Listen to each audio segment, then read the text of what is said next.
Welcome, stranger. What are you looking for? A fine podcast. I see you have an eye for things. Well, over here, stranger, you've got a podcast where two people have the same name. A wise choice. This is a Dan the Games Man podcast. I'll thank you for listening.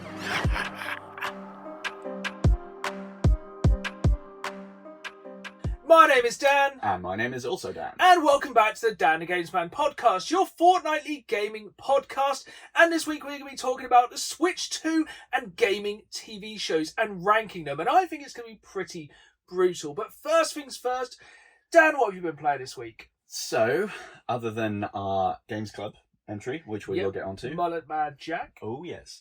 I have been diving back into Helldivers as Malevolent Creek is at risk. How goes the war? Badly. Well, not great.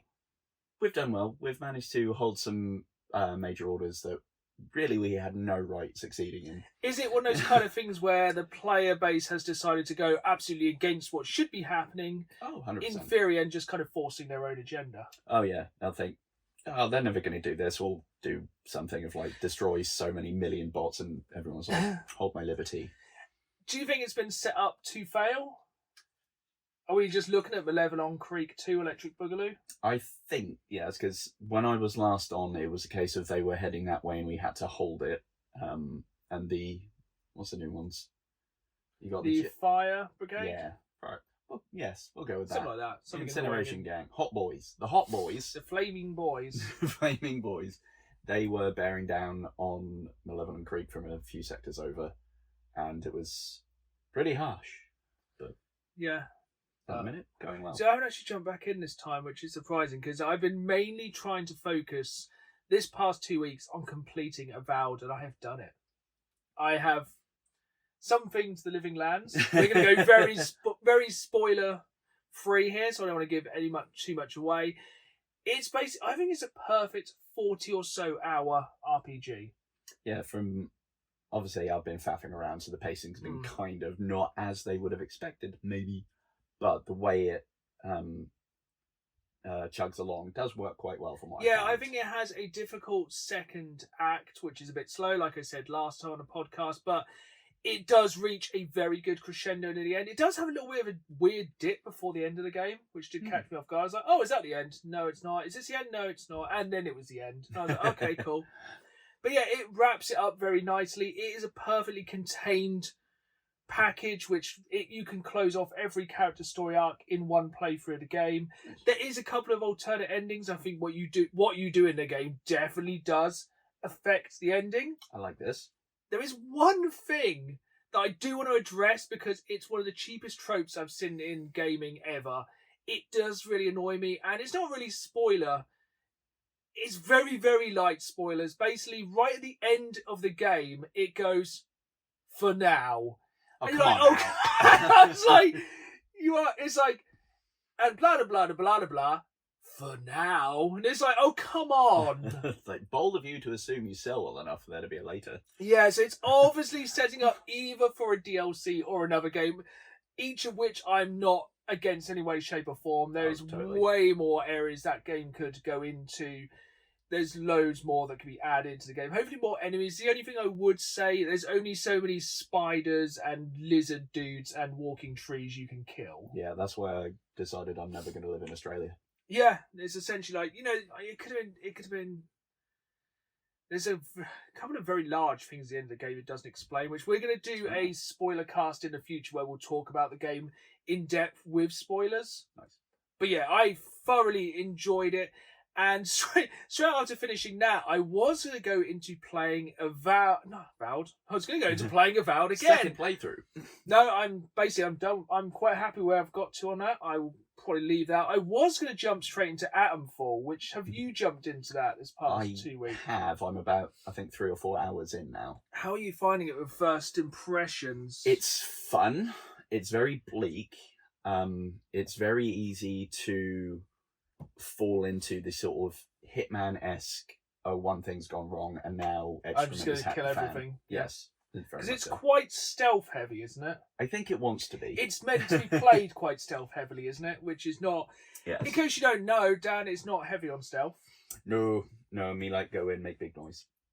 So you're quite early into really give an impression of it so far, then. Yeah, I mean, it's a gorgeous game. It's managed to see. Whenever I think of like Cumbria, it in my head is just like everything's grey.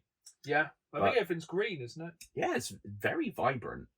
Maybe that's because everything's doomed in there and we've not destroyed it as much as the rest of the world. Yeah, I suppose because this is set in the 60s. I think so. Yeah, something like that, isn't it? Yeah, and it's very fun. I think it works well for the contrast as well. To spot around, because with everything being so verdant, all the enemies I've come across so far have been very bright in a different colour, so it kind of like very stark. I can see what's going on. It's nice from a sort of visual stress kind of side of things. Works quite nicely. So I went on I was going to go down that road, then took an absolute left turn, and I started playing RoboCop Rogue City. Oh, damn! I forgot about that. Which is included on PlayStation Plus Premium this month. That's the absolute opposite. It is dark future. It is dank. It is cyberpunk-esque. It captures the essence of the 80s RoboCop films to a T. Glorious. Like, if you are... I wouldn't call myself a hardcore RoboCop fan. I really enjoy the films. I wouldn't say they're not one of my favourite franchises of all time, but I think they're a good, strong 80s action franchise. 100%. But the game, it captures it so well. Perhaps what could be its downfall, I've only played 3 or 4 hours, but I think its downfall could be the fact it captures it too well. I see. You are, because when a lot of games they say, you just go in like RoboCop and just blow everyone away and just dust off bullets. It's that. Oh. You're literally going through and you just got to go and you can kill a lot of stuff. It's impressive though. You literally, I'm very early in the game. I think the idea is you meant to feel like a walking tank. Excellent. And you do. Like you can grab people and throw them through windows or throw like CRT TVs at them because it's the 80s. Excellent. And they weigh a ton. They blow up and electrocute people. Everything explodes. The destructibility of the levels is very cool. I do enjoy that. It's always a good selling point for me. I feel like it might get old quick, but I hope it doesn't outstay its welcome. I think if it goes about the 10, 12 hour mark, the kind of like classic single player run through of a game, I think it could be very good. Again, aesthetically, it looks incredible. Yeah. I'm playing it on PS5. It looks really, really nice. It captures everything of the film. We haven't had the I buy that for $1 bit yet, which is one of my favourite quotes from any film. But yeah, it's very, very good. I think I'll probably... Yeah, I just decided to play that before Atomfall just because I felt like I needed something just to kind of blow away the cobwebs with a That's fair. semi-automatic machine gun. I completely forgot that was coming to PlayStation Plus, and that's going on download as soon as I'm home. Yeah, it's absolutely fantastic. But we have both played the same game this week. That we have. Being Mullet Mad Jack. So that was our Dan the Games Man Game Club of the Fortnite game. We both finished it. Yes. That's me going 2 this year so far, which is I think that was my 5th completion of the year. Damn. Basically, I did that one night and Valve the next day. It was a good weekend of gaming this past weekend, and I thoroughly enjoyed it. It was very good. For me, it's the definition of the game that does not outstay its welcome. 100%. Nice little short, sharp bits of it, and it doesn't keep going. Short and sharp is so. For anyone who hasn't played it, it is essentially a first-person roguelike. Yeah. But you are against the clock. Like, you have to... Everything you kill gives you 2 extra seconds. You start with 15 seconds alive, I think, on normal difficulty. Yeah. You can get, little perks between floors, because each level is broken up in floors, like you're going up a tower. And you can sometimes add to it with different buffs and whatnot. That would be the only negative thing I would say about it. As a roguelike, I don't think there was many things that changed it up enough to give it multiple... Because basically in the game is, spoiler alert, there's 82 levels. 82 floors to go through, isn't there? There's bosses every 10 levels, which are all really different, really cool. But other than the guns and the ability to say run on lava or run on acid, I don't think the perks for the roguelike gameplay mechanic work enough for me. No, there are a couple that are helpful and are quite good. Like you get bonus time if you do an environmental kill or something like that. They're good, but they're not game breaking if you don't have them. No, I do think maybe it's because I've played on normal difficulty. I think you were around the same, weren't you? I started off one above that, and after floor 1, I'm like, nope. It's kind of my kind of game though. It's a real, for lack of better terms, real ADHD shooter. Yeah. It's basically run as fast as you can, shoot as fast as you can, roll into stuff. You can basically slide, kick, and it's like blah blah blah blah blah blah. And that's been a level. That's 50 seconds. So. And you're like, cool. It's like, anyway, reload, off you go. Yeah. And it's a really good game for that. And I think the cutscenes are incredibly well done for that kind of 80s manga aesthetic. It gave me real Akira kind of vibes. 100%. And the speech is fantastic. I really like it's.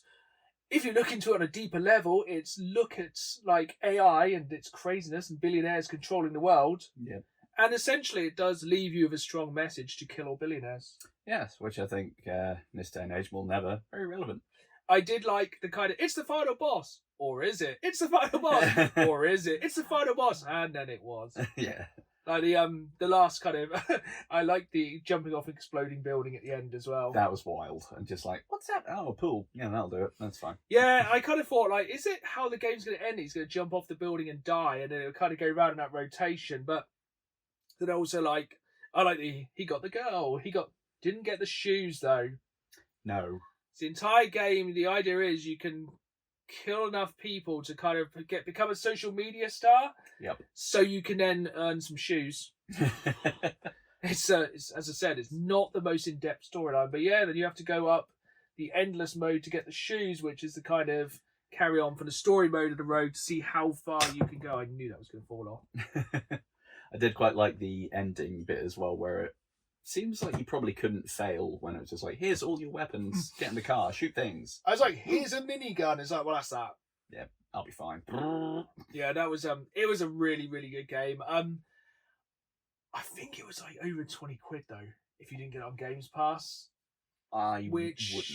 I find hard to justify. It's the perfect example of an indie game that belongs on Games Pass. Yes. As a Games Pass game, like, you know, we're big fans of our roguelike, but it's nowhere near. Get it in. First mention of the episode, the Heady Heights of Vampire Survivors. And I wouldn't say it's anywhere near Hades 2 either. I think it's a really good idea, but I think it's a sub 5 hour gameplay. Yeah, 100%. Unless you really, I suppose if you kind of got into the leaderboards and stuff like that online, maybe, True. But it's also an exhausting game to play. It is like complete 180 from what I was saying about Atomfall. Mullet Mad Jack, very visually distressing. Lots going on, lot of motion blur, lot of neon, lot of one-liners. Did you ever get the upgrade to have even more one-liners? I did, yeah. I instantly hit that one. It's like, do I want something that does more damage? It's like, no. And I think you can stack them. Like, I think by the end I had like 100% chance of recoiling bullets and stuff. So bouncy bullets, whatever. Ricochet. Excellent. And yeah, I think it was a really good game. I enjoyed it. It was exactly what we kind of wanted to kind of wash the taste of Doki Doki. Yes, the week Sadness Club before. So I think we will set. Would you like me to set this short game for the next 2 weeks? Ooh, I believe I have one. I'm going to let you go this time. And hopefully we can get something slightly, maybe less murdery or less murdered. And that would be Turnip Boy robs a bank. Or robs a bank. So is there quite a few Turnip Boy games? There's one called Commits Tax Evasion, which I think is brilliant. But yeah, I think there's a few. And this one looks very fun. It should be in the sort of 4 or 5 hour range. Perfect. Lots of nice little RPG elements and shooting, sort of twin stick shooter vibes. Nice. So a little bit of everything for everyone. Yes, and turnips. Where is it available? I do believe it is on PlayStation Plus at the very least, and also Games Pass. Perfect. So, yeah, so there was Turnip Boy robs a bank this time. Yes. Do I need to play Turnip Boy Commits Tax Evasion first? I think we can probably... we know it went well because he's in a position to rob a bank. Or did it go badly, so he had to rob a bank? I'm sure there's a catch-up at the start. I don't think it's like Final Fantasy where you have to play the first like 10 to get into 11. This is true. I hope I can romance a different turnip. So, anyway, With the news this time, there is only one piece of news, which contains multiple pieces of news, and that is the launch of the PlayStation 6. No, it's the Nintendo Switch 2, which I'm still very disappointed they didn't go with a Super Switch. They did actually, Nintendo did come out and say they had thought about using the name Super Switch, but thought people might get confused. What? Like, what? So they instead went with Nintendo Switch 2, which has obviously not confused anyone. What piece of news about the Switch 2? First off, are you excited for the Switch 2? Were you excited for the Switch 2? So, I think as I've mentioned before, I haven't been much of a Nintendo head in the past. So, I've been intrigued. I wanted to see what was coming out about it. But I think after what we've seen so far, I'm going to be in the camp of not that excited about it. I'm so conflicted with it. Because, for me, you buy a Nintendo console for the Nintendo games. Let's talk games first. So the big drop of the games was, of course, the new Mario Kart. Yes. Which just looks absolutely incredible. Like, that's going to be the big one instantaneously. It does look pretty wild, to be fair. Essentially, it combines my two favourite racing games of all time. You are essentially talking about Mario Kart Forza Horizon. Yes. And it looks it's literally, great. What's it even called? I get so confused with something. Mario Kart World, which was essentially what we all wanted. It's just essentially Mario World with all the courses linked together. And it looks fantastic. Yeah, scoot around, go between bits, very fun. And you can play as a cow from Moo Moo Meadows. I mean, the character list looks absolutely unhinged. I think they were like, right, we've done all these characters before in Mario Kart games. They've all been kind of normal. Now we're going to go rogue and start. I think they've put some really weird ones. I can't think of any others off the top of my head. I really hope they get, what's his name? The giant hand. Just riding a bike. Is it Mr. Glove? Something like that. Something like that from Smash Bros. Yeah. It's like riding a motorbike. Just. So that looks really, really good, and like graphically, it sounds. Have you got the graphical? So I've got a little bit of a sort of loose breakdown of what they're doing with it, and that is where it starts to wiggle a little bit. Yeah, me. I'm probably going to jump into some bits of this because there's some bits that really wow me up. I bet I know one of them. Yeah. Is that the DLSS? No. Oh, I thought the AI no, you concept go on and then I'll jump in when I'm angry. Yeah, so the Switch is going to use super sampling for upscaling. So it's going to basically have an AI thing like shunted in there between the back and the front end to bring things up, render things on the fly so it can reduce download sizes. And they've basically said it's a way for developers to choose between whether they want to actually develop a thing for actual 4K or not, and then AI. If you're not like watching the video version of this, which is available on my YouTube channel, Danny Games Man on YouTube, you can't see that I'm wincing because very much. So firstly, that's a good use of AI to be able to upscale things because that's something that I can see how that works because it doesn't really do anything to change the game except slightly upgrade it. But is it going to lead to lazy game developing? Potentially. Are people going to be going, I can't really be bothered to finish this game. I'm going to let AI finish it up for me. Yeah, maybe it'll go rogue and the textures for this hill will actually just be all Nicolas Cage's face. It'll be fine. We'll fix it in so post. It's like... And then, have you got any more on the cartridges? Because I really want to rant about the cartridges. I haven't, actually. Ooh, do tell. So... Cracks knuckles. This may be... I'm going to really crack my knuckles for this one. This may be what has killed the Switch 2 for me. Mm-hmm. So, essentially, with a lot of the cartridges, what we're being led to believe at the time of recording this is a lot of the cartridges are essentially to allow you to download the rest of the game. A lot of the physical game is not on the cartridge. It's essentially like a key to download it. Oh. So for a physical game collector like myself, we are surrounded by over 5,000 physical games in this room, which I can put into a console and play. Essentially, a lot of these games could get bricked very easily. That's wild. So you may never actually physically own your Switch games. And this goes, I'm going to tangent as right now, so apologies for this. So one of the things, so good and bad points. Good thing, they are allowing it now, so you can digitally share games with other players with like a weird pass you can buy. So I can literally like give you a copy of my games. You can try it for so long. Oh, okay, that's cool. That's cool. I think there's also a price involved, but you know. And then I think basically then that puts that version of the game on somebody else's Switch too. They can play it until X amount of time, then it runs out and automatically gets sent back to you. Cool. Or they can then purchase the game digitally and continue playing. A lot of this is kind of breaking news, and none of this has been like fully finalised. Mm-hmm. But as well, this is just the start of the rant about the pricing. Oh God! So for once, this is something good. Physical games are, I think, $10 more expensive than their digital counterparts. So you're not. So it is slightly cheaper to buy digital, but that's where the pricing goes absolutely crazy with a Switch. Until you look into it a little bit deeper, I'll let you kind of take back over, and then I'll go into the prices. The only one that I know of, and it's driven me insane, is the price of Mario Kart when that drops. Which is... This sets a dangerous precedent for the world. Yeah, because we thought it was going to be GTA that would make the it will be. breaks. It will be now. This has opened the floodgates for game developers. Exactly. £75 for Mario. So is it $75 and £75? From what I've looked at, we say $75. We'll get onto that in a moment.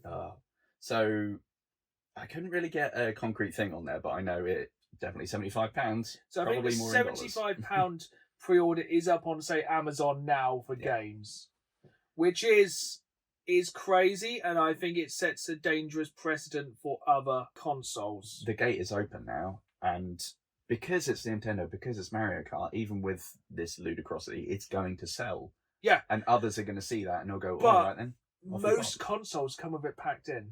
You can buy it without if you're insane, but there's only two decent launch titles, which is like that, and I think the other ones come a bit later. It's got a straight. There's a lot of like kind of games coming out near release. So some of the launch games include Bravely Default, Flying Fairy, Cyberpunk 2077 Ultimate Edition, which is incredible. It's going to be a launch title, and it's going to be hopefully looking good.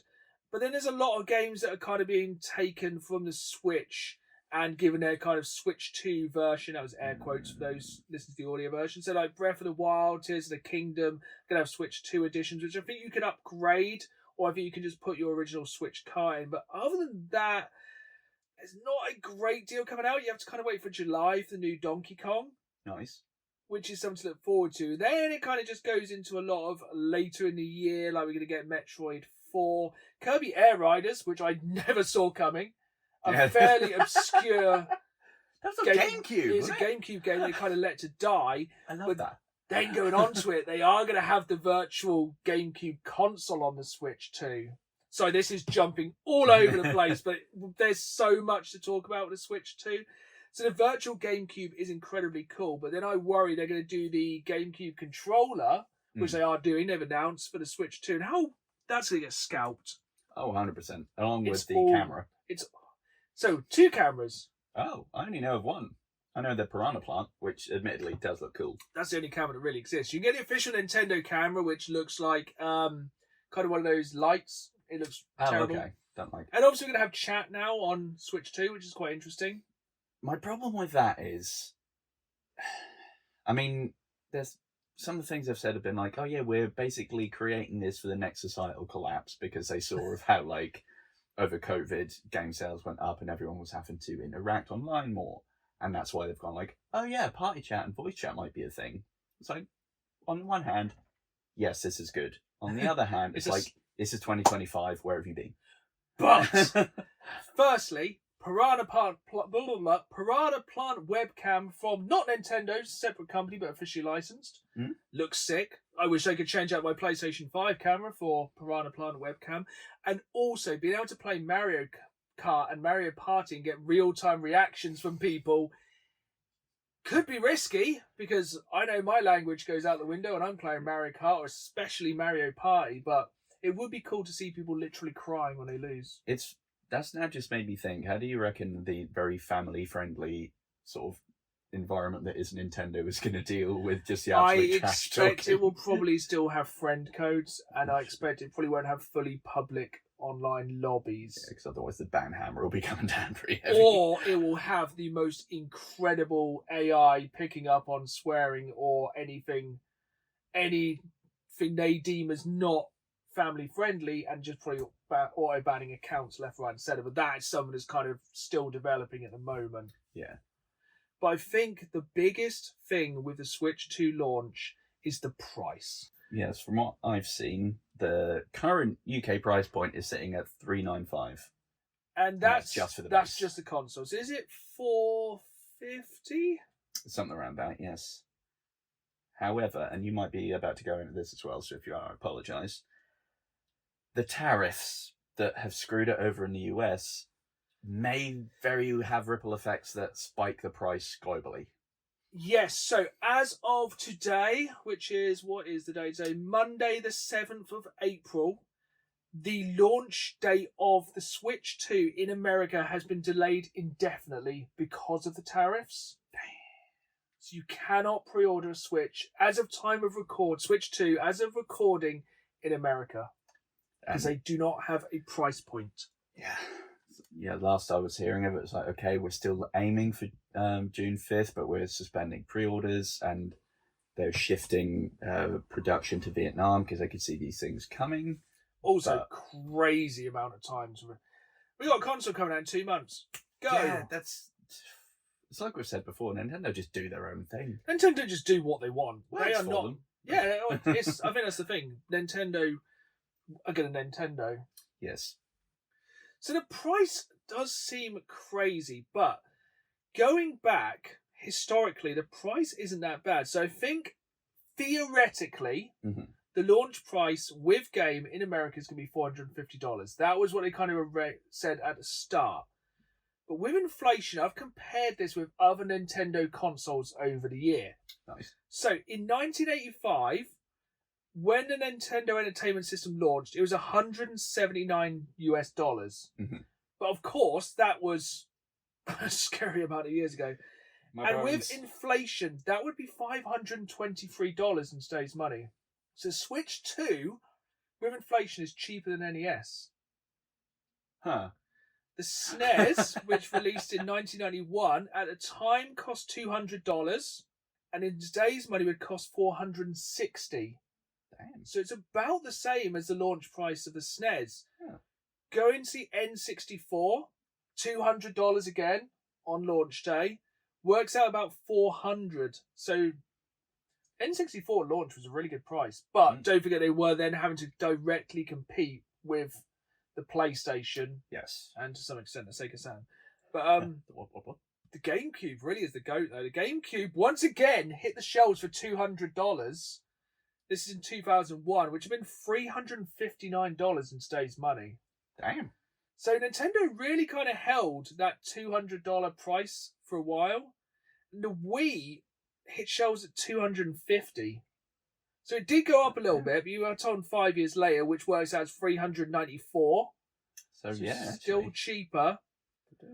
And then Nintendo's biggest mistake came with the Wii U, which launched at $300 or $415 in today's money. So it's still cheaper than the Switch 2. But I do feel the parallels are starting to be drawn between the Switch 2 and the Wii U.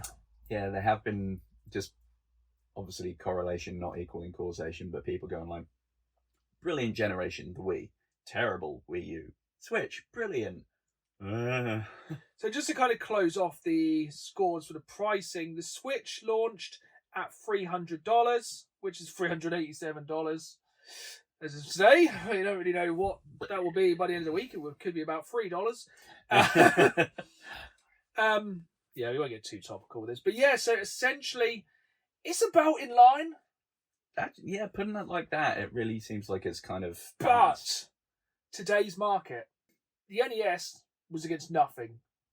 Nintendo dominated a lot back then with a lot of those consoles. You can only see when they're trying to kind of be a bit more competitive with their pricing when they started to have competitors. Yeah. And now, I wouldn't even say they are more competing with the PlayStation and the Xbox. I would say, and I think I speak for both of us with this point of view, I think they compete with the Steam Deck. Oh, definitely. It's a portable console that can play a lot of recent games, but it's the libraries for me. Yeah.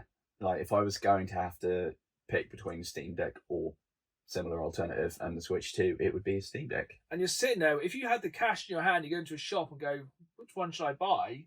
I think it just boils down to if you want to play Mario. And I don't think at the minute the Switch has enough killer IPs to sell it. Even though, as an Elden Ring fan, you must be, and a FromSoft fan, you must be kicking yourself. Yeah, I don't think anyone was really seeing that coming. I remember seeing a stream of it happening and people were joking, like, is this Bloodborne 2? Blah, blah, blah, blah. And then the FromSoft logo went and they lost their mind. Yeah, it's like, it's very much like kind of when Bayonetta made the sudden jump over to the Wii U. And everyone was like, this is an odd choice. Yeah. It's a very weird one. It's a weird time to launch a console at one of the weirdest times in modern history. Yes. Especially with like everything going on, and I feel like they're trying to sneak it out before GTA 6. I would not be surprised. And it does also beg the question, the new Donkey Kong, are they still going to be allowed to have Diddy? So I don't think Diddy Kong's in Mario Kart, the new Mario Kart. I don't know, a lot of this is kind of like, we're going with what we got at the moment. Yes. And I think there's definitely a lot of questions still around its launch. I have no doubt that Mario Kart will be absolutely incredible. It is going to sell like nobody's business regardless. But yeah, I think if you don't already own a Switch, absolute no-brainer. I think if you were going to go and buy a new console, it'd be that. But I think as well, it's not the right time at the moment. No. In any way, shape or form. No. I mean, there's plenty of positives to it, all sort of good things I could say about it, but agreed, it's not it. I think I'll just close out the discussion with the Switch 2 by saying they've taken away the OLED screen, which is insanity. Yeah. That. To go backwards with screen resolution. When you've got better processors and better graphics, then just skimp out on the screen. It's strange. It's the cynic in me just says it's because then they can go, ooh, Switch 2 Pro or Switch 2 OLED. It's like literally saying it's coming. Yeah. It's 100%. Yeah, but I think time will definitely tell with that one. But let's take things let's go a bit light of our conversation. So, March Madness. March Madness. Here in April. If you missed the last episode, Dan set the brackets for our March Madness Battle Royale of stupid things. Yes, and the real madness is that it's now April, I suppose. Yeah, we kind of didn't think about that, but yeah, so just describe it a little bit for anyone who missed it last time. So it's a concept I've nabbed from another podcast who nabbed it from, I think, college basketball. I said NBA last episode. Don't think that's correct. If it's not wrestling, I don't know. Yeah, I don't understand sports. Yeah, basically, lots of random pick things from a hat matchups just to keep things spicy so the same teams aren't playing the same people all the time. And we did that last week or last fortnight with two separate spinners, one of nerdy video game sort of pop culture things we love, and another one of weird monsters of some description, things we also love. And it definitely went for some interesting kind of oh boy did it. Yeah, so we did the first two rounds of the left-hand side of the bracket this time, so you'll have to come back to the next podcast for the second round. Got to keep the viewers coming back. So the first round was Starkiller from Star Wars Force Unleashed versus the Predator. And it was the Predator from the original film. OG the Arnie Hunting Boy. Which side would you like to argue? I'll let you go first, and I will just argue the opposite. I'm going to argue for Predator. Okay. I'll let you go first, because... So, my ball is in the Predator park because with the sheer amount of different bits of tech that they have at their disposal, the different techniques they can use, the different approaches, no matter how OP we're talking with Starkiller, yeah, he might be able to lift up a Star Destroyer. That was going to be my main argument. We're going to just, I'm invisible. Rebut. One-on-one, if they were literally facing each other Mortal Kombat style, Starkiller would wipe the floor with Predator. Yeah, if they get a chance to even see Predator, it's just force. But the thing is, if Predator gets the first hit in, yes, if you get that little 3 laser dots on the forehead, it's game over. Yeah. Unless Starkiller just blocks it with a lightsaber, or if Predator even comes into orbit, just pulls his ship out of orbit and destroys it. That's a very good point. Just bonk. I suppose also there's the you got your little missile launcher thing, but then again, it didn't really work for Boba Fett. Yeah, coming around to your side of things, it'd just catch them. The Yeah. only thing I could say is he might get a parting shot out, Stealth. blowing himself up. See, that's the thing, but he couldn't take out Arnie. That's it. He had mud though. He did have mud. I think if the Predator got the first shot, so the first shot with the Predator would be a kill shot. Yeah. And I think that's the only shot he's getting. I don't think Predator never really has a gender. I think Predator is kind of gender fluid. I reckon. Yeah, some sort of just sexless murder machine.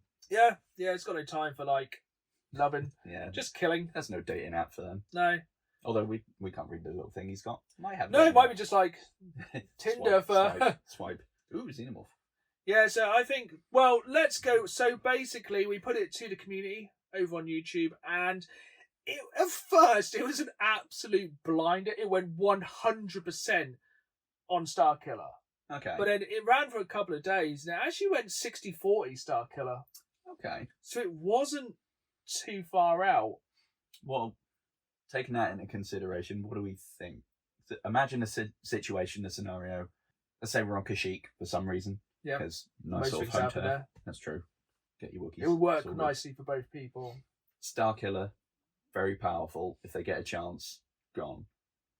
Predator, ultimate hunter, probably not going to give Starkiller a chance. No. How good is Starkiller's reactions, do we think? Quick enough, I reckon. If he can block a laser. Actually, he can block Stormtrooper lasers. Yeah, if he senses that coming, there's game over in it, really. And really, we've got to go with the community. So 60-40. So I think Starkiller's going to pull through on that one. But the next round definitely threw up a bit of a, okay, that happened. So the second round was the Mighty Morphin Power Rangers. So the first 5, so we're talking yellow, blue, red, pink, and black, versus a Dilophosaurus from the original Jurassic Park film. Which apparently, I didn't realise, not an actual dinosaur. So it's dependent, because we're going for the actual. So the Dilophosaurus, I think, is an actual dinosaur, but I think it does not actually spit poison, as far as we know. And I don't think it had a frill, and I think it's actually about 10 foot tall. Baller. So I think it's actually, if you were going like with the prehistoric accuracy, it'd actually probably be pretty hard, because I think it's a much bigger dinosaur. And if we'd gone with a Dilophosaur from the original Jurassic Park book, that thing was absolutely brutal. Like, the thing is with Jurassic Park, the original novel is graphic and incredibly violent, and Nedry's death in the book is way worse than it is in the film. I vote we go for that version of it then. Book version Dilophosaurus. But I was thinking about this logically, because obviously this makes perfect sense. Mm-hmm. If there's 5 Power Rangers, there surely should be 5 Dilophosauri. I counter 1 Dilophosaurus, 3 raptors.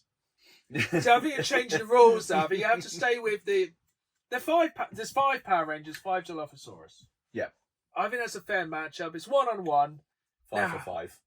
There's so many caveats with this one. So I would say that we won't take sides in this one. We'll just call it down the middle. I would say with the Power Rangers, they have to use karate. Mm-hmm.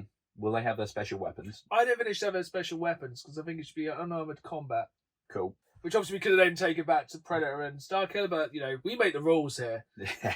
And the Dilophosaurus is not exactly going to pick up a chain gun and start shooting. It's not Turok.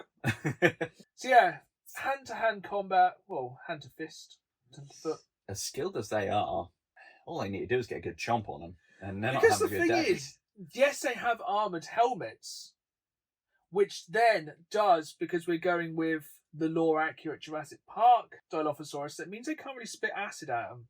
But the acid does actually paralyse them. Oh. Which is something they don't really It kind of slightly go on into it in the film when Nedry gets it on him.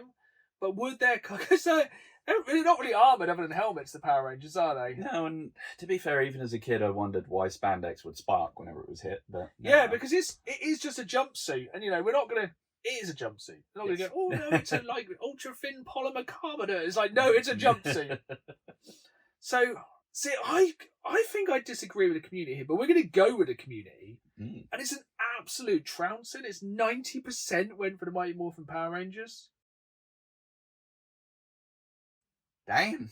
I'm going to say, I don't know about you, I was leaning more towards Dilophosaurus on that. I was, but you have to give the people what they want. Shall we figure out a way of how many casualties they take?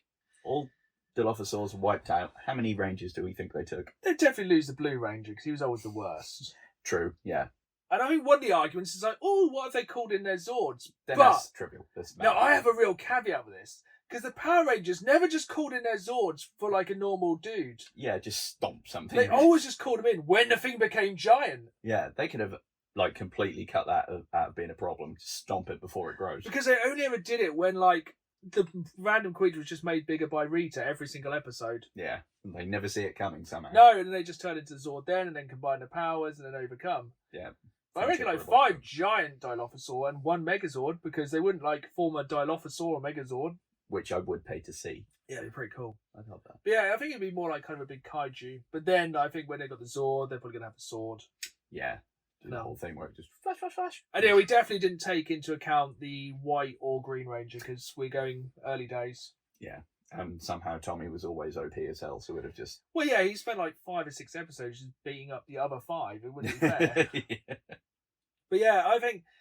So there are our first 2 brackets. We have the Star Killer and also the Mighty Morphin Power Rangers going through to the next round. Only 4 of the Power Rangers. Only 4, yeah. I think we can lose Blue. Yeah, I reckon. And I must admit, I do not like their chances in the next round. Yeah, even 4-on-1, it's 4 teens in jumpsuits against very angry Sith. Yeah. Jedi.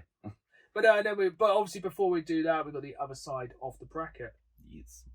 Which, if memory serves, was... It's definitely more unhinged. The Babadook versus Stephen Hawking on Compound V. That's a real change. We love it. Yeah. And I forget the other one now. Oh, wait, no. Ash Ketchum versus the Bat Squatch. Yes, that was definitely one of the most... I think that one's going to have the most thinking about of Ash Ketchum. Because do not rule Ash out. So... 100%. It's definitely stay tuned for the next episode. And those polls will be coming up on the YouTube page very, very shortly. So keep an eye on that. So we're going to delve into the dark recesses of Reddit this time. My wife has found us another... I think this is a Reddit discussion rather than a story, because after this we're going to be jumping into and ranking 10 video game based TV shows, because as of time of recording, a few days afterwards, The Last of Us Season 2 will be with us. Yeah. And I'm very, very excited for it because, spoiler alert, I think the original Last of Us TV show is one of the best. It's incredibly good. So, we have a Last of Us inspired, or I think it's just about The Last of Us discussion from Reddit. So, the name of this article is, Could The Last of Us Happen in Real Life? Oh dear. And I have looked into this before, and trust me, if you want to sleep at night, do not look into this. So, yeah. It reads, I just recently found a show and I've become obsessed with it. After finishing the last episode, I kept thinking back to the very beginning of the show. Spoiler alert incoming. In the beginning of the first episode, we learned that a scientist predicted the fungal outbreak as a result of fungi evolving to withstand higher temperatures as a result of the planet heating up, i.e. climate change.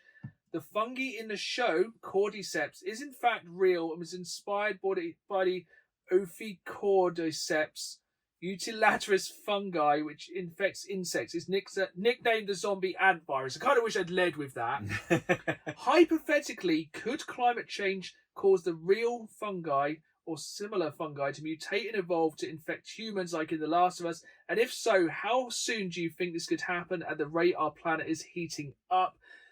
Go. And first thing, yes, I said fungi and I use both ways of saying it. But there we go. Fungi. Both are completely valid, so anyone that gets keyboard worry about it, yeah, check yourself. Right. Could it happen? Go. Scarily, I can't rule it out. I mean, recently I've seen articles about bits of the Arctic thawing and there's horrible, like, squiddy parasite things coming up. Yes, I have also seen those. I think we just both see the same kind of dystopian nightmare stuff. Yeah. Scarily, I mean, it would be pretty terrifying and I guess to a degree unparalleled for it to make the species jump.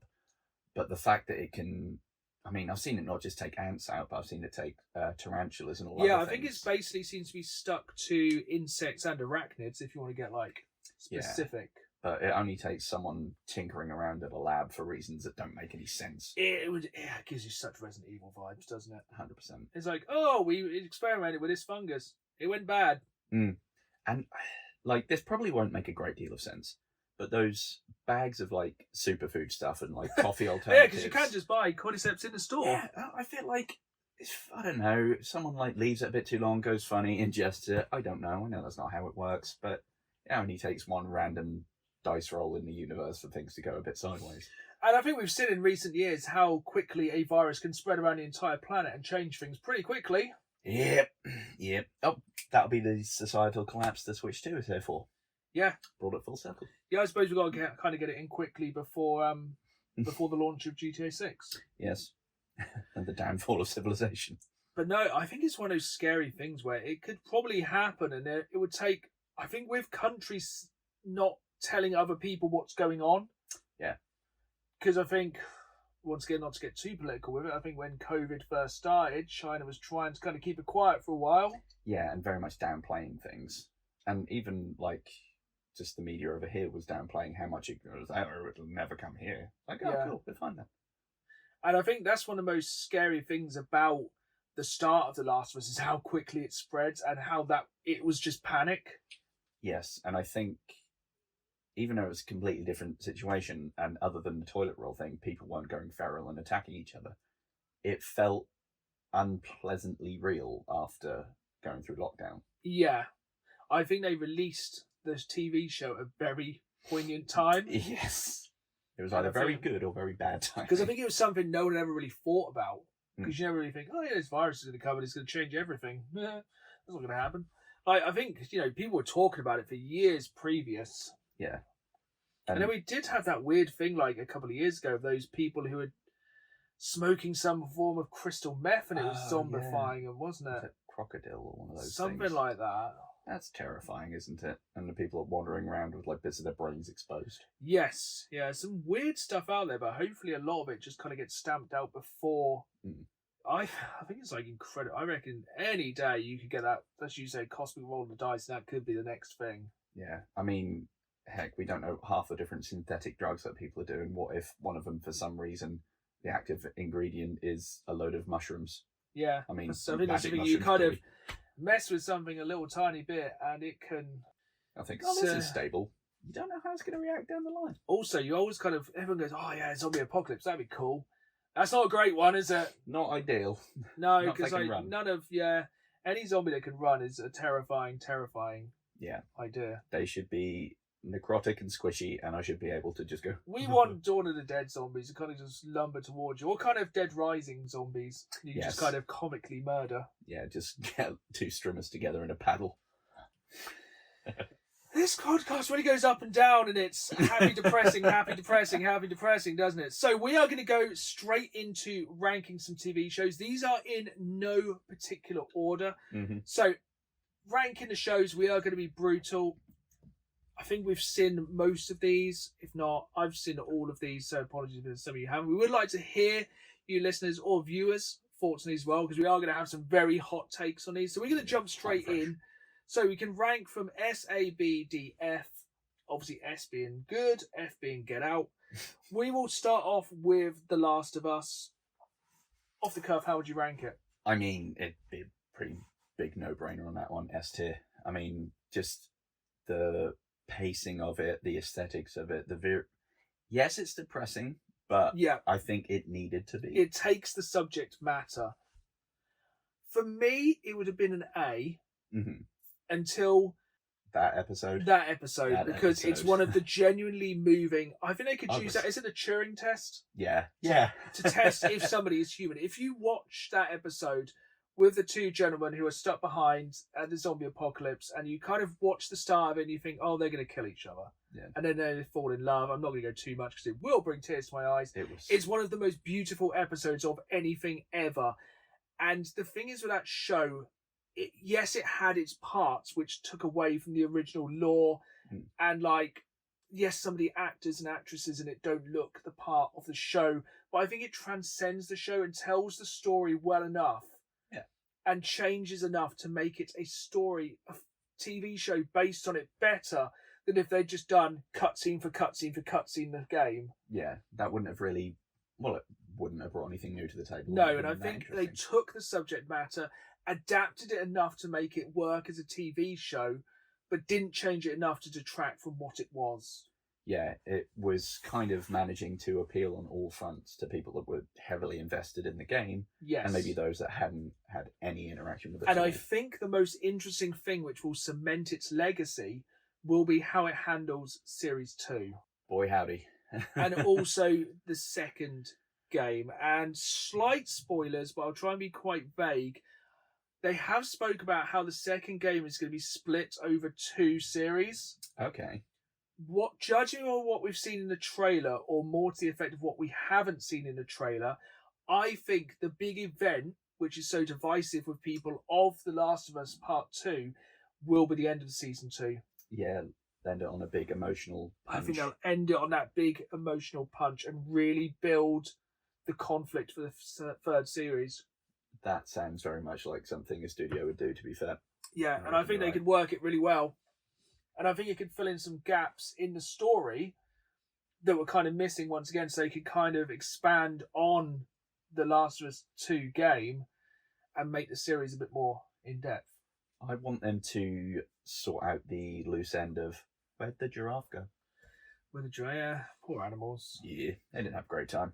So, next up, I'm going to throw it to you so you can annoy the entire player base of a game. I haven't watched Arcane League of Legends, but you have. So what's your theory, Dan? Well, you say I've watched some of it because there's only so many things I can put my body through in any one given day, and watching that for more than 2 episodes was not one of them. It was, I mean, the animation style was nice. The voice acting, very good, but I wasn't invested in any of the characterization. So have you played much League of Legends? I have not, which may have contributed to it. But I do think a good video game-based TV show can exist on its own merits. Yeah, it should be able to pull people in regardless of whether they know the backstory. Yeah. And for me, it didn't do it. It was very flashy, very nice, very pleasant, but after a couple of episodes, I just had no interest in continuing it. It didn't draw me in. The characters weren't interesting enough. Even though I think, doesn't Ella Purnell voice someone in it? Yeah, I think she's in most of the shows on this list. Yeah. So what would you rate it? It's... I want to go F, but that's a bit mean, because there are some nice things about it. So I'll go, E tier. Oh, that's grim. So yeah, apologies to the entire fan base of one of the best-selling PC games of all time. Dan hates you. Now, I'll throw it to one that I don't think you've watched yet, but I have watched, is Twisted Metal. I've watched, I think, 2 or 3 episodes, and by about 4 minutes in, I was like, yeah, boy. When I first heard it announced, I was like, how is this going to work? This is an arena-based car combat game with some pretty depth of a puddle character creation. Yes. You know, there's an evil clown, there's a pimp, there's an army man, there's all this. The show just takes everything and expands upon it so much, and it's captured it so perfectly, I think. Like, Sweet Tooth is... it's good. It's so good. It doesn't take itself seriously. It's so stupid as well. It's such a fun apocalypse. Yeah, and anything I've seen Anthony Mackie in so far, he's been very grouchy. But just the scene that sticks out in my head is the parallel park in episode 1. Yes, very so good. Silly. I enjoyed that. I dare say, this is a bit of a hot take, I think it is the best video game-based series that most people haven't watched.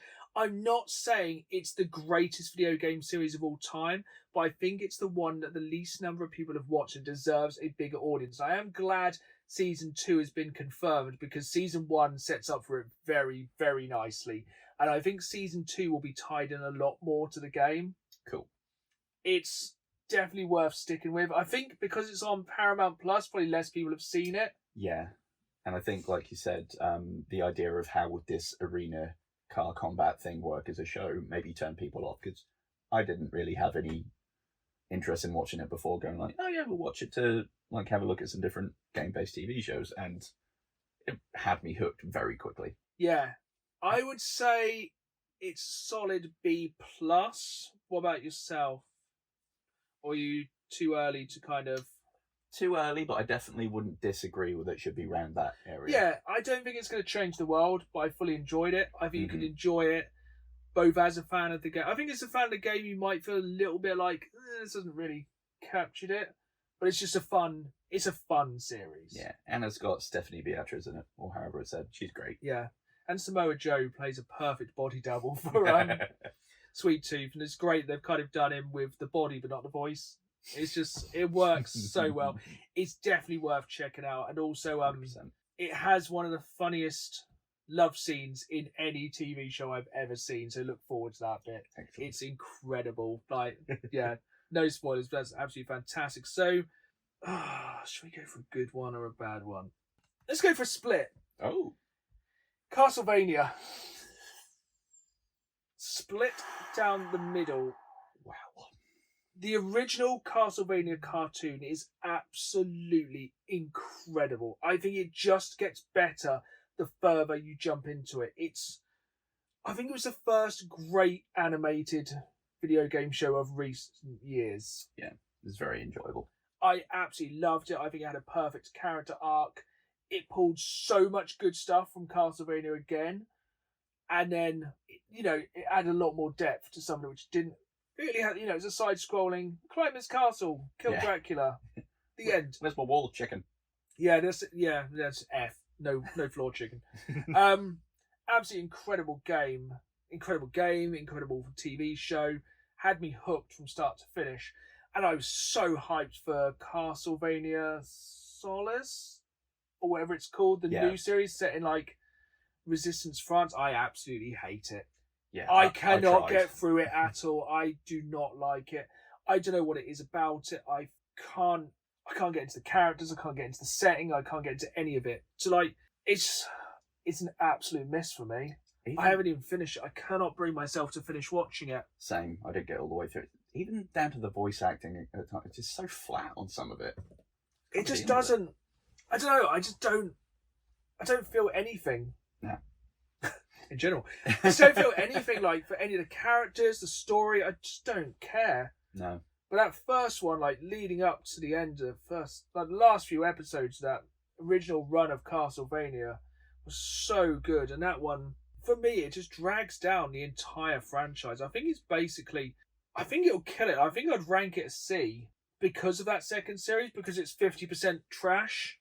Yeah. Which is harsh, but just if you're ranking something, that just drags its ranking through the mud. It's lucky it doesn't drag it down further, because if they said, "Oh, there's a third series of Castlevania coming out," I'd be like, I might want to get around to it.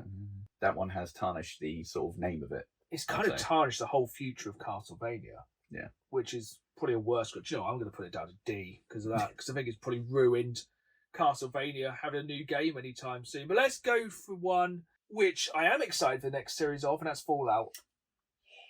Yes. Amazing. I loved it. Oh, it's tough, because I dare say, is Fallout better than Last of Us? For my money, I would say yes. I think it is. I think it's actually somehow better than I think Fallout could be, because I'm a big Fallout fanboy, and I think I loved every minute of it. I was like, oh, look at that! Oh, look at that! Oh, look at that! I mean, a friend watching with me and my wife and our friend watched it, and I was like, look at that! Look at that! Oh, the music! Look at this! Look at that! Oh, that means this! Oh, that! And it's like, it was like a fanboy's dream, wasn't it? It was so good. And I think even though the vibe and the setting of Last of Us was done very well in its own universe, it was very tonally like one thing, kind of. Yes. It's like, Fallout. Desolation. Fallout was like, Fallout was really, really good. And then when it peaked when he went to that other vault. Yes. Like. That was good. So I think it's just the whole thing of like Lucy being referred to as Goosey. Yes. And it's just the tone, everything about that series was absolutely perfect. And the thing is, it has no direct story links as yet to the actual Fallout universe. It's just a different vault which has existed around the same time and the same world, which is so incredibly deep in lore. Mm-hmm.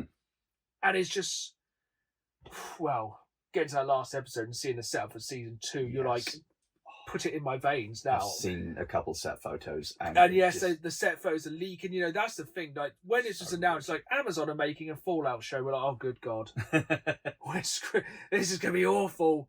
And it came out, and it was absolutely perfect. I smashed it in 2 days, I think. And one of the absolute bonuses for me is Walton Goggins, the guy that plays the Ghoul. Yeah, I love him in anything. It's so good, and it would just work. Every single part of it worked so perfectly. Like you can say some things maybe that were missed in The Last of Us, but I think Fallout it's above S tier. It's just absolute. I tell you what makes it, in my brain, in some ways, an improvement on Fallout in general. Mr. Hansy is now Matt Berry.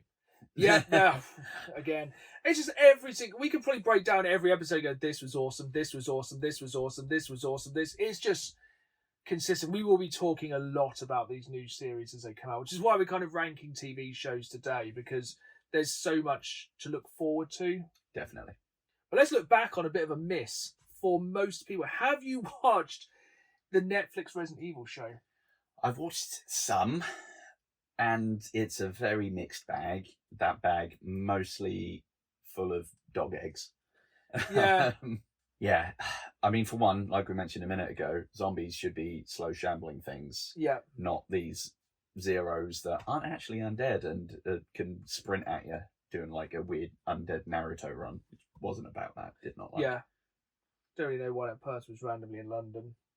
No. And then cool. just happens to wake up in, where did they put her? Brighton? I don't know, somewhere. I was like, that makes sense. Yeah, but hot take, I actually enjoyed it. I mean, I enjoyed the Resident Evil films. To be fair, none of them work. None of them are lore. They just absolutely defecate on everything Resident Evil. But I just want more Resident Evil.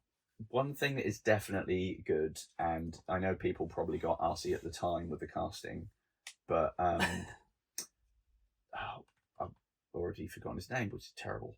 Lance Thingy Bob. Yeah, I think he was absolutely fantastic as Wesker. Amazing. Strange, one of the weirdest decisions of anything in the history of mankind. But that man could deliver a line like nobody else. Is so good. But the fact that it kind of got such a bad, I think it's actually, I don't even know if it's still on Netflix. I think it might have been removed. At the minute, it is still on there. It is still on there, So but they basically said it doesn't exist in the universe. So I think for, once again, like kind of Castlevania, I think probably put it at F tier, because essentially it's brought nothing to the series, and it's probably only me and about a handful of people who like it. Yeah. In the world. But I don't know. I think it could have done better than it did, which brings us to another one, which this is a very divisive one, and that's Halo. See, this is only one of two on the list I've not had any dealings with. I know it's done the cardinal sin of taking off his helmet. Yeah. But beyond that, I know very little about it. I think my main problem with the Halo TV series is not the fact he took off his helmet, not the fact they've kind of retconned a lot of lore, not the fact that it's just the fact it's so boring in places. Oh. It's massively, massively boring, and it's got no structure whatsoever. For every kind of, let's sit down and talk tactics and talk about man's war and blah, blah, blah, blah. Then it has a sick fight scene.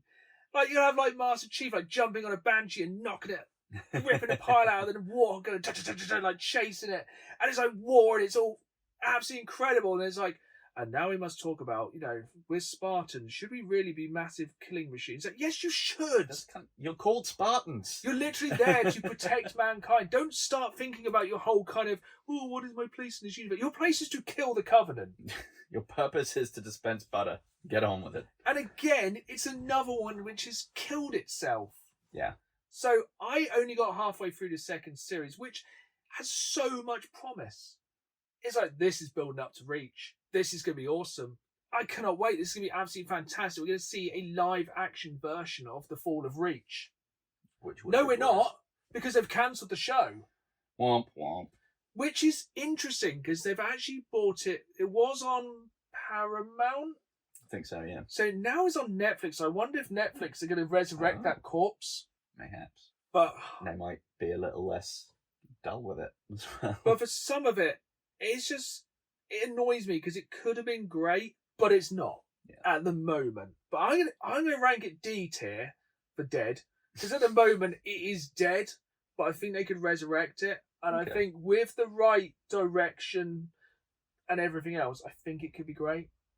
And I think that's what's more annoying about it. It's so close to greatness. Yeah, there's so many big things that could make a really good set piece and spectacle in it. To be able to give the overall taste of boring, it's quite... Yeah, that's its biggest crime. It's boring. Which a Halo show should not be boring. No, and it's, again, you've basically had the show written out for you. But, like, parts of it were fantastic. The sets were fantastic. The fight scenes were fantastic. I like how they handled Cortana, even though a lot of people hated it. Let's talk about Pokemon. Oh, yeah. It's just... I feel... What do you feel has given more to the world in the world of Pokemon? Ooh. The TV show has essentially, I think, brought more lore to Pokemon than the games. Hot take again from Dan. Probably. Because, I mean, a lot of the background stuff in Pokemon, if you ignore the TV show, you don't find out a great deal about unless you really dive No. in. You know, we wouldn't know that all Pokemon just say their name. Yeah, we just think that that's everything's crazy, name actually. is... Yeah, because the Pokemon never say their name in the games, like, to begin with, do they? They just like made weird noises like that. Do they even now, like in the newer games? I haven't played anything since like White, when they still just kind of honked. God, I don't know if it's that weird kind of what's that effect where you think you believe they do, but I'm not sure. Oh, like Mandela effect. I've got the Mandela effect. I feel like they say their names, they come out of Pokeballs, but now I'm questioning everything. The only way I'd be happy with that is if they didn't get voice actors; they just got random people from the office. Yeah, well, I think with some of them, they maybe did. You But yeah, just got like Jigglypuff. What the hell? But like, yeah, the show's like, you know, I think with a lot of them, you wouldn't have the same, like, there would nowhere near be the same love for Pikachu Oh no, without the cartoon. no, and even from a merch point of view, people wouldn't really give too much of a hoot of like collecting the badges. Because you don't see the badges in the card game. And, you know, Ash in the game has, well, it wouldn't even be Ash in the game, really, in theory, because most people, I presume, like myself, just renamed their Pokemon trainer their own name. Yeah. Or the best thing to name your Pokemon trainer, this is a top tip, is My Dude. Because then it makes everything in the game way more chill. Everyone's very chill. And like, oh, my dude, how are you doing? You like to battle, my dude? It just makes it way funnier.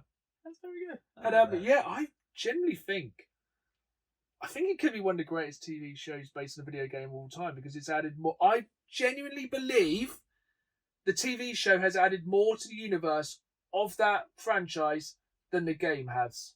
Yeah, I totally see where you're coming from on that. Because you wouldn't think how much of an absolute douche Gengar was until you watch the cartoon. Yeah, true. And also, you kind of find out why Gengar's a bit of a wronging. Due to the show, which you can understand it with the backstory. Yeah. And you know, you wouldn't work out that Charizard's a bit of a wronging as well. Yep. Because he doesn't really listen to. And also, it's a generational tale. How long was it took Ash to actually beat the gyms? Too flipping long. Has he even managed to? He has. Finish an area. It's only been in the past few years he's actually beaten the gyms. Nice. It took him decades to actually finish it.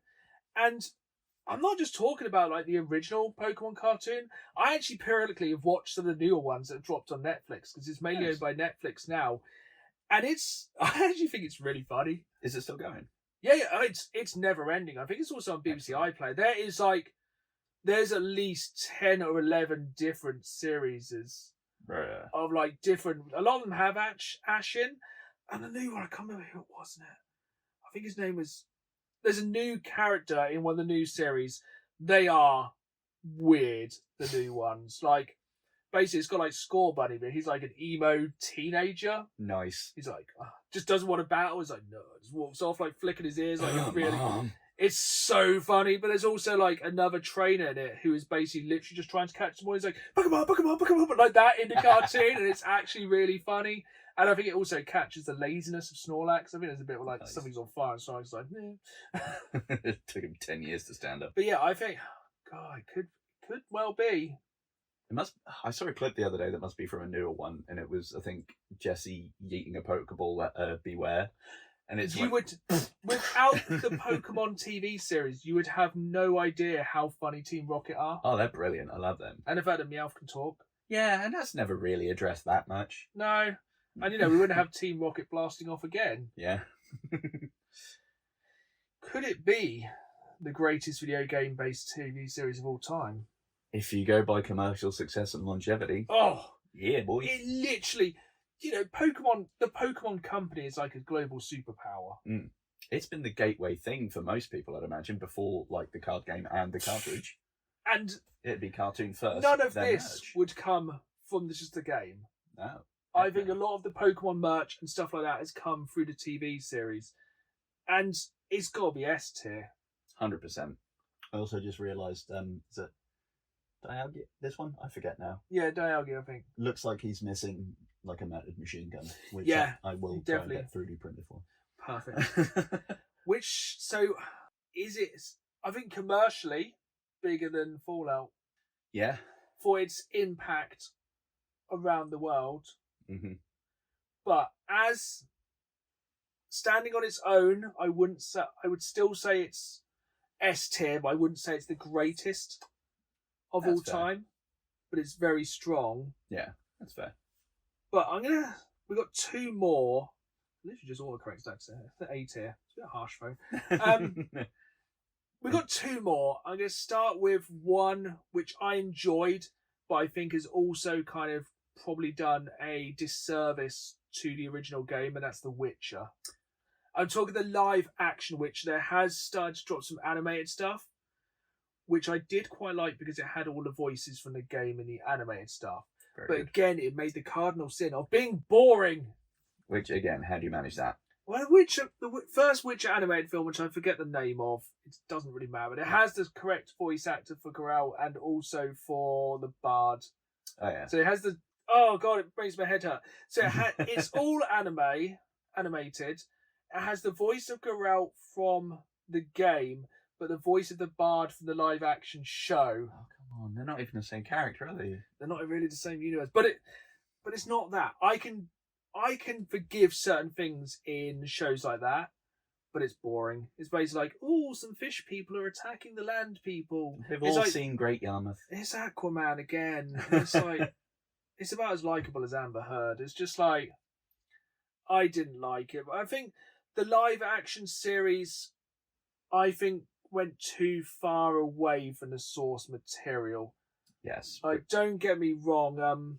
Our Lord and Saviour. We are terrible with names today. Henry, the King of the Geeks, is like, when he makes his Warhammer show, it's going to be the most accurate thing. I think Games Workshop will ask. But that is one of the best things anyone has ever done from a show is walk away from it, because he's walked away from the show because it's not following the law enough, which is cements his one of us. 100%. The fact that he must have really enjoyed doing it, but because it wasn't doing the source material justice, he's like, nah, mate, I'm off. That's the problem with it. Like, as a standalone show, it was better than a tie-in. Mm. I enjoyed watching it, but it would have done better not being a Witcher crossover. Yeah. And I think that's where it falls down. And I think because it doesn't follow the source material and to barely any extent is where it fails. Yeah. As a TV show, I'd probably give it like a B or C grade. It's very enjoyable. Very visual and spectacle. They should just have done it from the universe. Yeah. It should have been in the Witcher universe. The Bard was fantastic. The Bard probably drags it up from being an absolute failure to being a D rating for myself. How about you? Yeah, because it definitely needed some of that comedic relief, which you probably won't. Other than Geralt kicking the hell out of that like satyr bloke in episode 1, that was very fun. Yeah, and some of the effects come season 2, is it? Well, we were kind of in the middle of the writer's strike and many other things, which you can kind of excuse it, but you can't excuse the poor writing, the ignoring of law, and the questionable choices near the end. Yeah. And I just wouldn't bother watching anymore. No, I don't even know if the next season without Henry has dropped yet. If it has, I'm not. I don't care. No, couldn't give a hoot. And that's half the problem. I just don't actually care going forward into it. But yeah, the Bard was absolutely incredible. Just give him his own show. 100%. Like, it's actually made me want to play a Bard in D&D. Yes, that'd be good. But it should have been set in the universe rather than following the lore, which is what the last show we're going to talk about, I think, done absolutely perfectly. And that's Cyberpunk Edge Runners. It's fantastic. Again, that would be another one that if they manage to make that dull, I don't know how. It's so good. It's set in the universe of Cyberpunk, and then you're like, well, why is it anime? And it's like, because it works so incredibly well. It literally just exists alongside the entire Cyberpunk 2077 universe. It takes tropes from it. It takes slight storyline bits from it, but it exists as its own standalone. Yeah, it runs parallel. And it was probably my best surprise of video game based TV shows, because I was like, I don't really get how this is going to work. Like, it doesn't have V in it. It doesn't have any of the real main characters. It doesn't have Johnny Silverhand. It doesn't have anything that made the game really good. Yeah. But it just took the perfect backdrop of the game, of that kind of cyberpunk future, and just ran with it with a generally interesting story and brought in more interesting characters. And I actually really enjoyed them all the way through. Yeah. And it was just a really, really good show. Like, every parts of it was like, why are they doing this? Like, even with the intros, like, why are Franz Ferdinand on the intro of the show? But it just works. I've never seen a show which just works on so many levels. Yeah. And thinking about it as well, like, taking the anime approach works with the whole, like, future society being very Japanese. Yeah, and the gore, the swearing, the violence, it all works absolutely perfectly. And again, I think it's one of the best TV shows that no one's seen. And I think that's one of the difficult things about it. I think everyone needs to watch it. I'd probably rank it an A because I don't think it's for everyone. I think it has a lot more going for it if you've played Cyberpunk 2077. Yeah. If not, I think it loses a certain part of its charm if you haven't played it. And I feel like it may just be a one-off series because it does ravel itself up in its 10 episodes. Okay. But I would definitely 100% check it out if you haven't checked it out. I think it's definitely one of the best. I think it's the best one on this list that probably most people haven't seen. And what's that one streaming on? Is that Netflix or? Yeah, that's on Netflix. Nice. And yeah, so let's go right for our ranking. So Twisted Metal gets a B+. Mm-hmm. Fallout is on the top. I would stand Absolute by that. God tier. I'll die on that hill. Witcher is D. Resident Evil went to the F because it basically just destroyed itself. Cyberpunk Edge Runners is an A. Might not be for everyone, but check it out. It probably will be for you. Pokemon is an S tier because it's basically changed the entire world. Yep. Last of Us is an S tier because it basically killed the entire world. Castlevania is D tier because it killed itself. Yep. With that terrible new series. Dan hates League of Legends and everyone who plays it. And Halo is also just killed itself with a D. Yep. So going through that, the top rated gaming TV show, according to Dan, is Fallout. And the worst is, unfortunately, Resident Evil. Sadly. Both of us being Resi fans, that's kind of hard to say. Yeah, but I think it's like a zombie. It'll come back. That's very true. It always comes back, and hopefully it just comes back stronger. And I think a new movie is in the works. Yeah, we're gonna come back to gaming movies in the next few weeks because we probably will put ourselves through watching Minecraft, so you don't have to. Might be slightly delayed because I'm not going in the middle of Easter half term because it's gonna be full of kids. Absolutely not. And who knows? Maybe it'll be on streaming services sooner rather than later. That'd be good. But right, we're coming to the end of the podcast. We're going to go into some questions from you folks, the viewers, listeners, and the watchers. And the first one comes from H Stretch, and he asks our best memories of gaming as a kid. Ooh. So let's go for 10 and under. 10 and under. Ooh. It's going to be definitely Mega Drive. Nice. I think it's one of two things for me. It's either, I think I mentioned a Christmas holiday before, and this has some overlap there. One Christmas holiday playing the Home Alone Mega Drive game, loads. How is that game? I don't think I've played it. It's quite fun. I know there are various versions of Home Alone 1, but the Mega Drive one, very fun. You get like a top-down view of the neighborhood. You scoot around, you go to different houses, figure out where the bandits are, and then you go and craft things and make traps around the house. Yeah, and you have to get the pain meter up enough that they leave. That's really dark now. Psychotic. That's a really good game to play at Christmas as well. Oh, 100%. Had you seen Home Alone by that point? Oh, yeah. Yeah. Was that like a big childhood favourite for you? Yeah, I think, the scene with all the traps, troublingly very fun. Enjoyed that. It's like, oh, wow, yeah, let's see how we get some. Let's not look under that rock. But yeah, very enjoyable. Yeah. So Joe Pesci, great. Yeah. I think for myself, I'm going to go slightly later because I've kind of retold my first console. All of my consoles came around Christmas. So I got my first console at Christmas. The first console I ever got was a handheld, which was a Game Boy, which would have been many years ago. So it came with Tetris and Mario and Yoshi packed in, which was good. And I also got the Master System another Christmas, which was really good. Then I kind of had a bit of a lull of gaming. Because a lot of my friends had consoles way before me, so I didn't get them until later. But the first console I ever saved up and bought with my own money will be like one of my favourite childhood console memories will be the N64. Sweet. It's like going into Woolworths on Boxing Day and picking up a brand new N64 console, the GoldenEye edition. Nice. So the GoldenEye editions had GoldenEye, and I think it was like, get a free game you can pick from so many. For some bizarre reason, I picked F1 World Grand Prix. Not sure if it was maybe the only game they had then.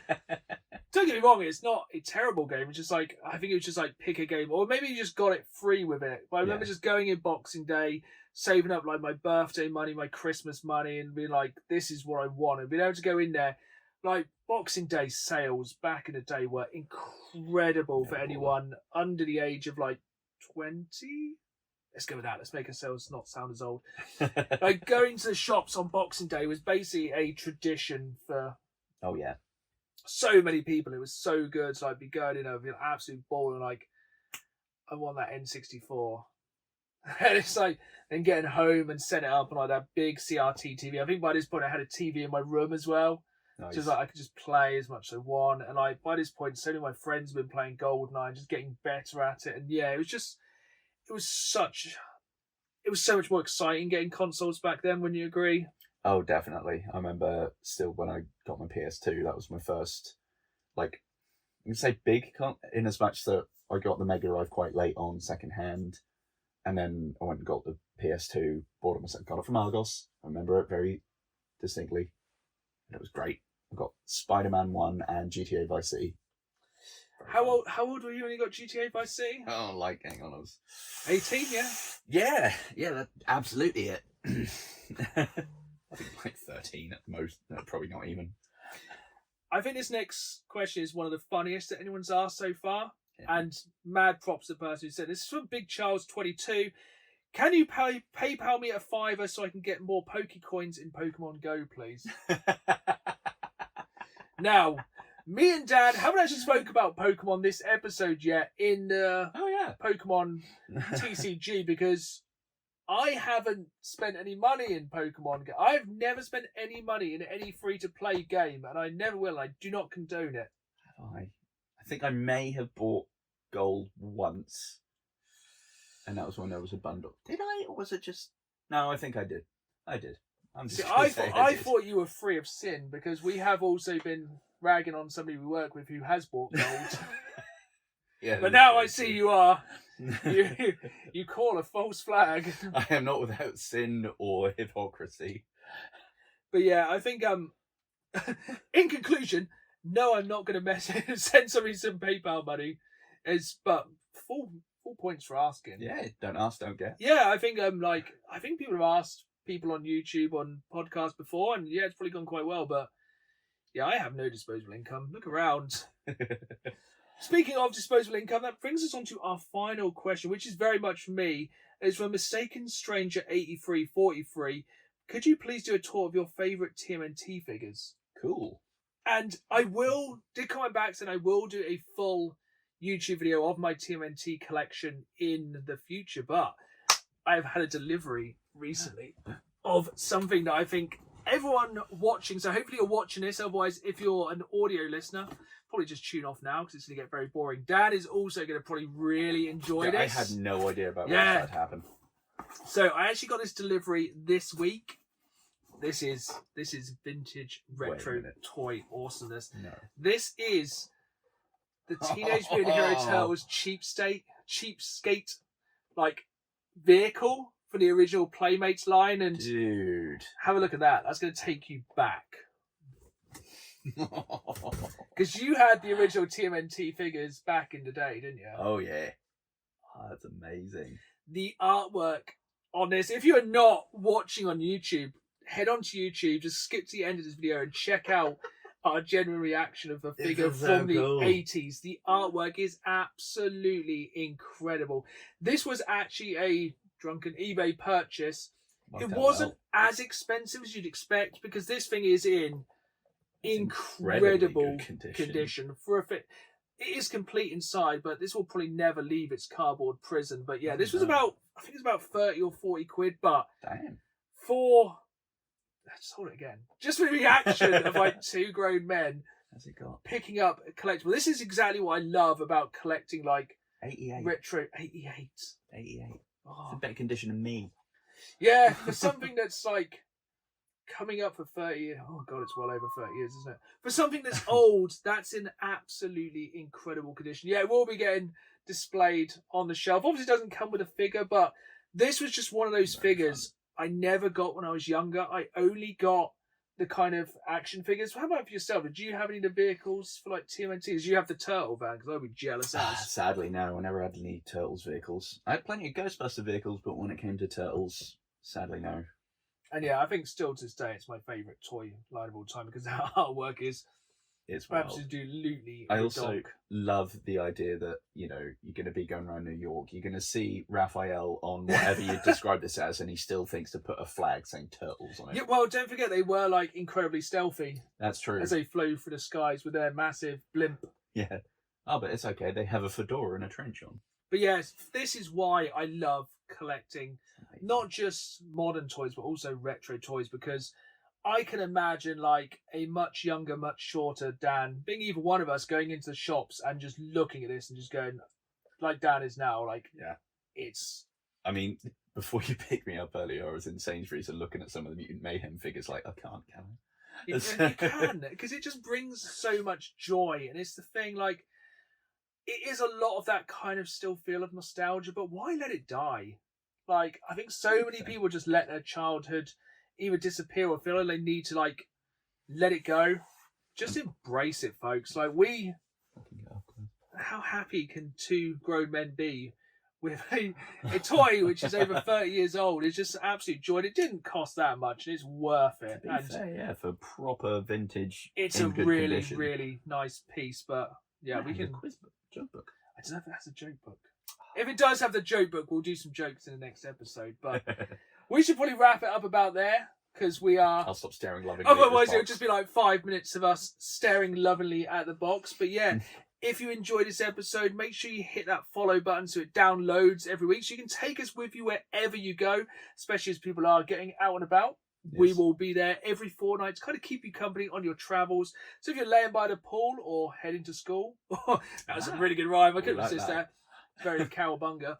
And yeah, just make sure you hit that follow button. Download us every week. Hit that rating button because, you know, if you enjoy the podcast, let everyone else know.